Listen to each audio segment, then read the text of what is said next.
దేవుని స్తోత్రం. మీ అందరికీ యేసు ప్రభు పేట ప్రేమ వందనాలు చెల్లిస్తున్నాను. బాగున్నారండి? ఈ ఈ సమయం ముందు ఈ వాక్యం వింటున్నటువంటి ప్రతి ఒక్కరికి శుభములు చెప్పుచున్నాను. శుభకార్యములు మీ కుటుంబాల్లో జరుగునుగాక. ఆమేన్. ఇప్పుడు ఒక వాక్యం మనం ధ్యానం చేసుకుందాము.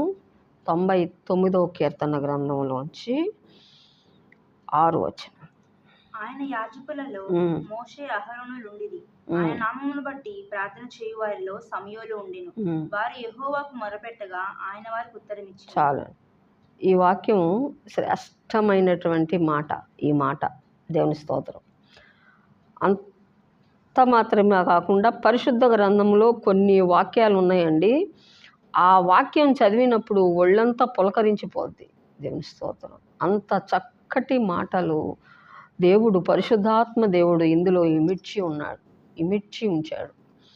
ఆయన అంటాడు, ఆయన యాజకుల్లో మోషే అహరోనులు ఉండిరి.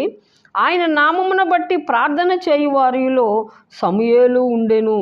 వారు యెహోవాకు మొరపెట్టగా ఆయన వారికి ఉత్తరం ఇచ్చాను. చూడండి, ఆయన యాజకుల్లో మోషే అహరోనులు ఉన్నారంట. ఆయన నామమును బట్టి ప్రార్థన చేయు వారిలో సమూయేలు ఉండెను. వారు యెహోవాకు మొరపెట్టగా ఆయన వారికి ఉత్తరం ఇచ్చాను. చూడండి, మోషే అహరోను ఉన్నారంట, యాజకత్వం చేస్తున్నారు. అయితే ఆయన నామమును బట్టి ప్రార్థన చేయు వారిలో సమూయేలు ఉండెను. అది అసలైనటువంటి మాట. ఆయన నామమందు ప్రార్థన చేయు వారిలో సమూయేలు కూడా ఉన్నాడంట. దేవుని స్తోత్రం.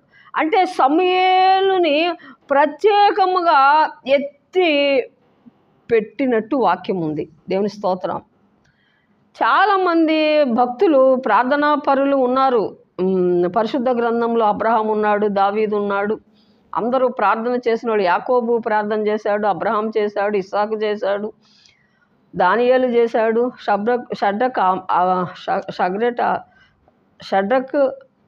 షడ్రకు, మేషాకు, అబేద్నెగోలు కూడా ప్రార్థన చేశారు. ప్రార్థనా వీరులు చాలామంది ఉన్నారు. కానీ ఈ సమూయేలును దేవుడు ఎత్తి పట్టి చెప్తున్నాడు. ఏమనంటే, ఆయన యాజకుల్లో మోషే అహరోనులు ఉండిరి. ఆయన నామమందు ప్రార్థన చేయు వారిలో సమూయేలు ఉండెను.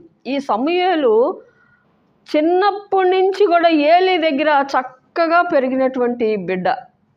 సమూయేలు మంచి ప్రార్థనాపరుడు.